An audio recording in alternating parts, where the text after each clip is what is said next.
The thing about gradual destruction is that it doesn't announce itself. You don't wake up one day and decide to ruin something.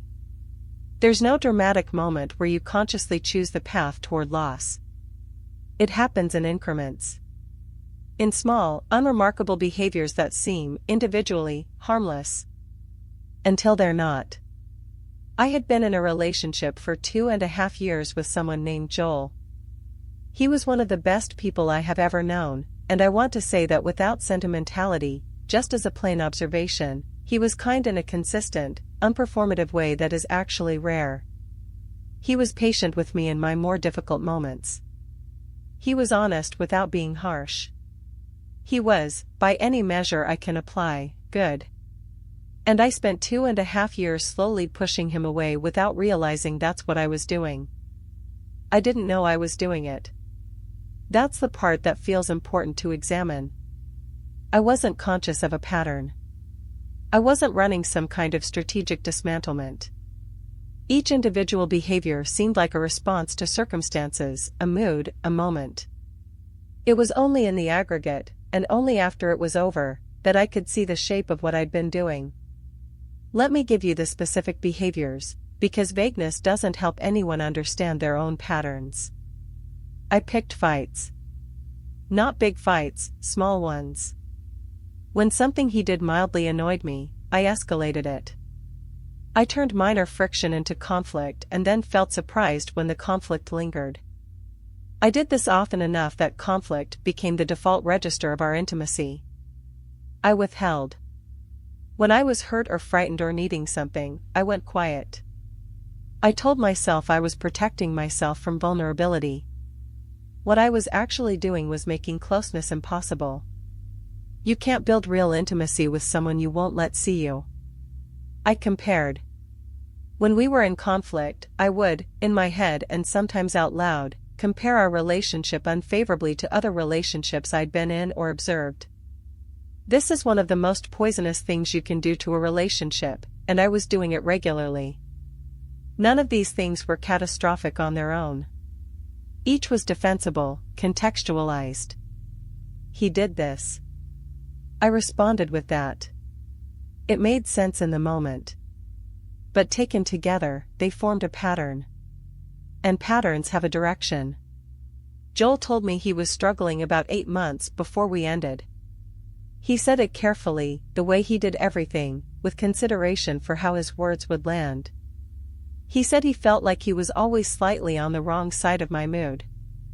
That he was always catching up to something he didn't quite understand. I heard it. I heard him clearly. I took it seriously enough to cry and apologize and promise to work on things. And then, over the following weeks, I did not work on things. Not because I didn't care. I genuinely cared. I genuinely wanted to do better. But wanting to change and knowing how to change are not the same thing, and I had not yet identified what I was actually doing or why. I was still in the phase of seeing my behaviors as reactions rather than as a pattern.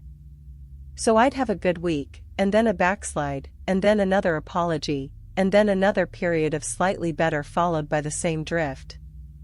Joel was patient with this cycle far longer than he should have been. When he finally ended things, on a Sunday evening, sitting at my kitchen table, in a quiet voice that didn't waver, he said something that I've turned over in my hands 1,000 times since. He said, "I think you're trying to confirm something about yourself. I think you're testing whether I'll leave, and I think part of you needs me to." I didn't understand what he meant at the time. I said he was wrong. I said he was misreading the situation.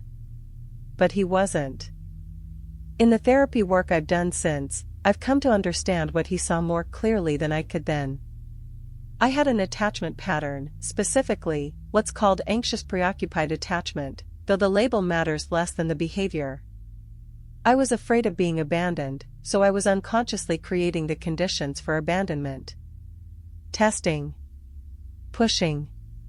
Making the relationship hostile enough that if it ended, I could reframe it as something I'd caused, which felt, on some level, safer than something that happened to me. If I drove him away, it wasn't really abandonment. It was outcome. This is the kind of thing that sounds almost too psychological when you put it into words, too neat, too explanatory. But I believe it because I can trace it back through earlier relationships and find the same pattern with different people and different details. And because when Joel left, despite my genuine devastation, I also felt something that took me a long time to admit. I felt confirmed. I had been right. People leave. The problem is that I had also been the one driving the car. Understanding this hasn't been a simple fix. Insight is not the same as change, and I've had to do a lot of work to develop different responses to the moments when the old patterns want to reassert themselves. The urge to pick the unnecessary fight. The urge to withhold. The urge to compare. What I'm learning to do instead is name the fear underneath the behavior. When I feel the pull to escalate something small, I try to ask, what am I actually afraid of right now? Usually the answer has nothing to do with whatever the person I love actually did. Usually it's something older. Something from before. The behaviors I described, the fighting, the withholding, the comparing, weren't really about Joel. They were about a story I'd been telling myself since before I knew him. A story that said, closeness ends badly. A story that said, I should get ahead of the loss. I didn't realize what I was doing because I'd never looked at it that way. I'd never connected the behaviors to the fear. I'd only ever seen the surface level, the conflict, the distance, the outcome, without understanding the mechanism underneath. I think about Joel sometimes. I hope he found someone who showed up for him fully. He deserved that. And I'm trying, in whatever comes next, to actually be someone who can. Not because I've solved myself. Not because I've eliminated the fear. But because now I know where to look when I start to go quiet or pick the small fight or reach for the unfair comparison. I know what I'm doing. And knowing it means I can stop. The technical term for the pattern I described, anxious attachment, the testing, the self-fulfilling cycle, is useful because it names something. Names are useful. But I want to be careful not to hide behind the name. Knowing the term didn't change the behavior. Understanding the mechanism didn't eliminate it. What has actually helped is the moment-by-moment work of catching myself in the behavior before it completes itself. Not analyzing it afterward. Catching it in real time. That moment when I feel the impulse to pick the unnecessary fight, to escalate the thing that doesn't need to be escalated, there's now a small gap that didn't exist before. A breath. A recognition, oh, this is the pattern. This is the fear. This isn't actually about what he just said. That gap is everything. Not because it always stops the behavior. Sometimes I still go forward into the fight or the withhold or the unfair comparison. But I go into it knowing, which means I can come back faster. I can say, that wasn't really about this. Let me try again. The relationships that have survived in my life, the friendships, the family connections, the newer romantic relationship I'm currently navigating, are the ones where I've been honest about this. Where I've said, I have a pattern that can look like this, and when you see it, here's what it actually is. This is not a confession designed to pre-excuse the behavior. It's an invitation to help me catch it. That's vulnerable in a way I used to refuse to be. Because vulnerability requires trust, and trust required certainty, and I was too afraid of being wrong about someone to let them close enough to matter. Joel leaving didn't teach me to stop being afraid. I'm still afraid. What it taught me is that fear of intimacy is not protection, it's a kind of loneliness you've chosen in advance.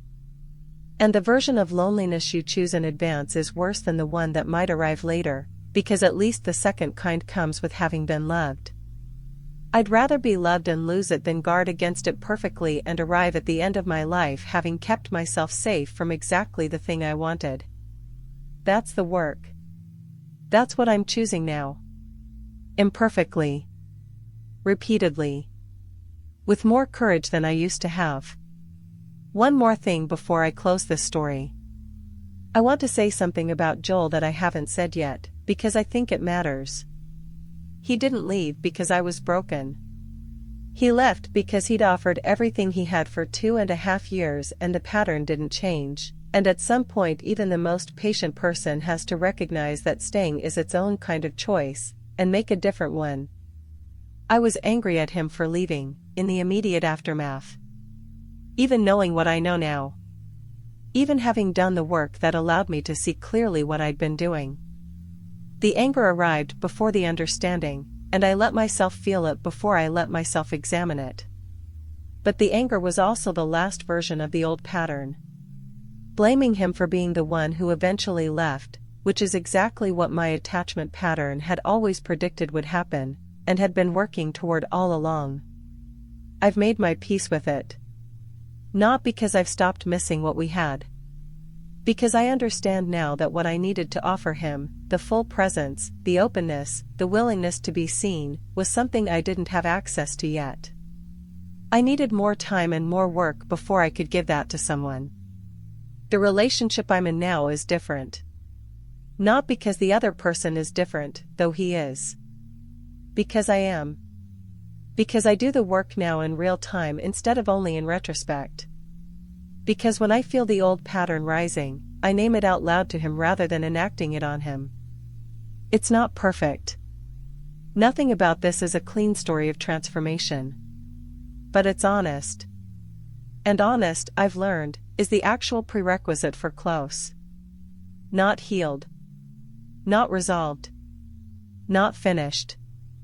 Just honest. That's enough to start with.